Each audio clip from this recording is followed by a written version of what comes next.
지금까지 기업의 얘기는 많이 들어봤지만 개인 투자자들의 목소리는 정작 많이 들을 기회가 없었죠. 금요일 개인 투자자들의 목소리를 들어보는 시간입니다. 소액주주 행동주의 플랫폼 액트 운영사의 대표죠. 이상목 컨두잇 대표 모셨습니다. 안녕하세요. 예.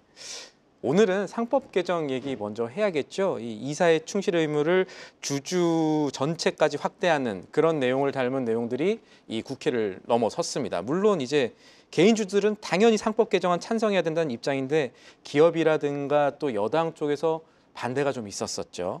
그래서 소액주주 플랫폼 액트 같은 경우가 아니 이 재계의 대한상의와 이 상법 개정 관련해서 토론회 하자 뭐 이렇게도 했었었는데 그때 반응이 좀 어땠었나요? 예, 아직 응답 자체가 없는 상황입니다. 왜 응답을 안 했다고 보세요? 아무래도 이 부분을 논리로 다투어 봤자 잘 안 될 것이기 때문에 어떻게 보면 저희가 느끼기에는 좀 도망가기 바쁜 상황 아닌가 이렇게 생각하고 있습니다. 그러니까 논리로 보면은 예. 재계보다는 개인 주주들에 맞지 않느냐라는 예. 입장이신 건데 그러면은 네. 개인 주주들은 다시 한번 짚었을 때 예. 상법 개정안이라는 게 왜 지금 통과돼야 된다고 보시는 거예요?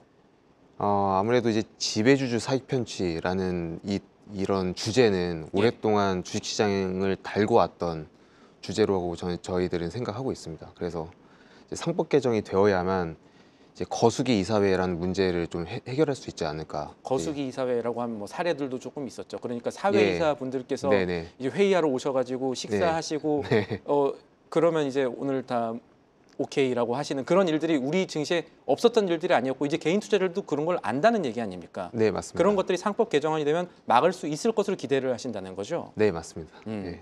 그러면은 이제 저희가 예. 조금 더 봐야 될 것들이 네네. 상법 개정과 관련해서 주주들이 찬성한다면 예. 주주들의 입장이 그동안에 어떻게 좀 움직였는지도 궁금하거든요. 어떤 운동들도 있었고 어떻게 입장들이 정리가 됐었고 네. 이걸 하면은 왜 좋기 때문에 우리가 운동을 한다 이런 것들이 있을 거 아니에요. 어떻습니까?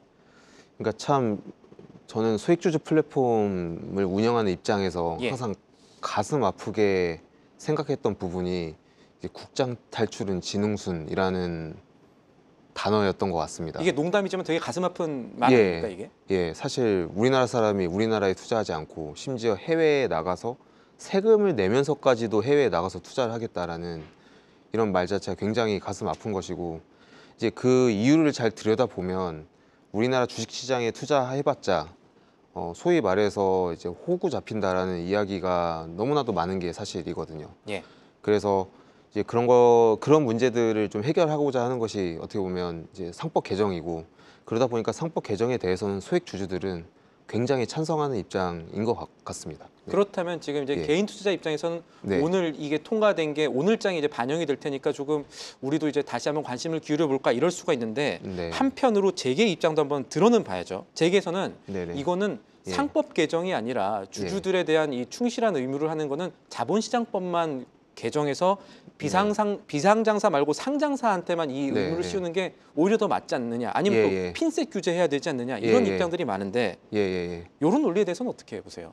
예, 그거 관련해서 이제 어제 민주당 이제 이소영 의원의 그 발언이 화제였는데요. 제가 좀 적어왔습니다. 세 가지를 주로 좀 말씀해 주셨는데 예. 첫 번째가 이제 주주 소송 남발 우려에 대해서 어떤 말씀하셨냐면 입증의 어려움 때문에 증권 집단 소송이 이제 20년간 12건에 불과했다. 그래서 말도 안 되는 걱정이다. 그러니까 소송이 남발되지 않았다는 거고요. 예. 1년 평균 한 건도 안 했다는 것이기 때문에 그리고 이제 행동주의 펀드 공격이 너무 걱정된다 이런 의견이 있는데 그거에 대해서는 오히려 낮은 주가가 행동주의 펀드의 공격을 유발하지 않겠냐.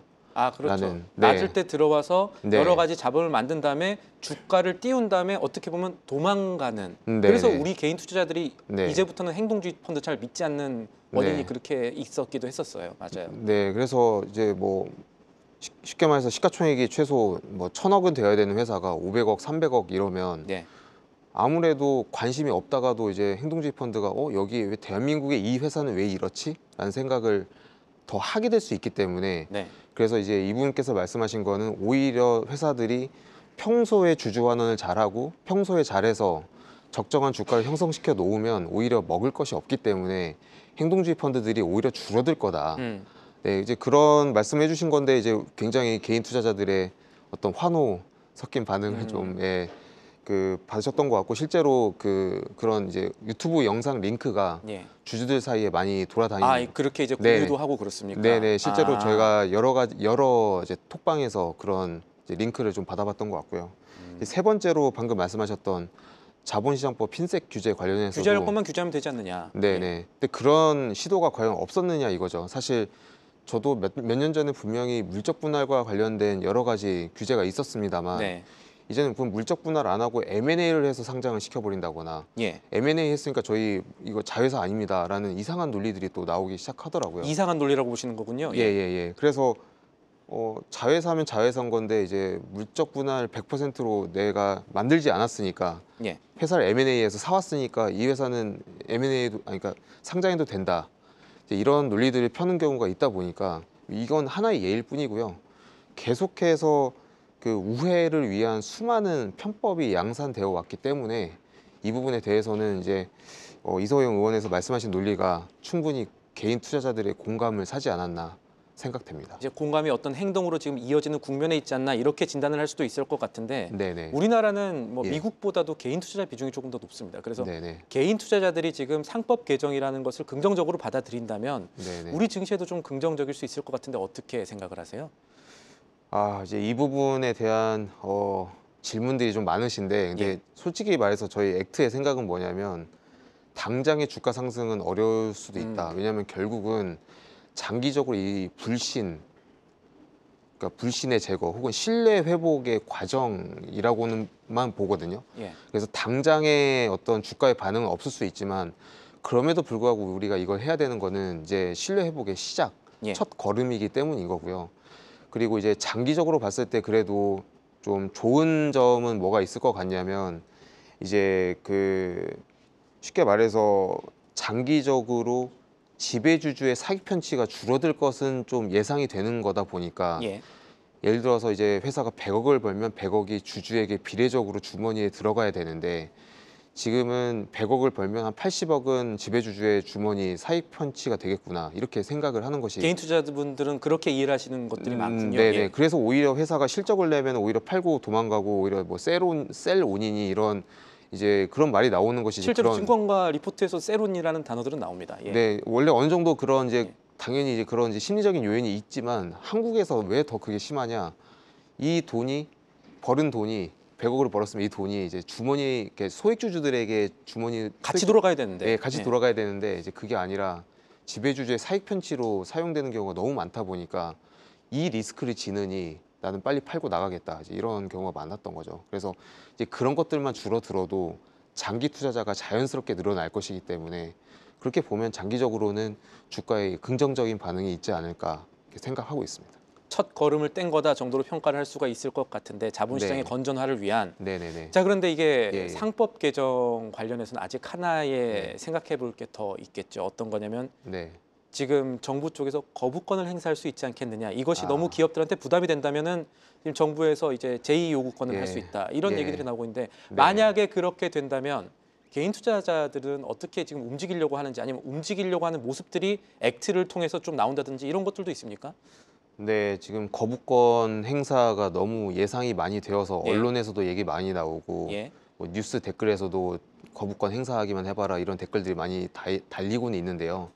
어쨌든 저희도 이제 주주들이 모여 있는 플랫폼이다 보니까 정부가 거부권 행사하면 안 된다라는 취지의 캠페인을 진행할 계획에 있습니다. 아, 그럼 집단 행동을 하실 수 있다라는 얘기네요. 예. 네네, 캠페인으로 전자 서명을 받아서 네. 정부나 이제 여당 쪽에 좀 제출해야 되지 않을까 그렇게 생각하고 있고 실제로 이렇게 준비도 하고 있습니다.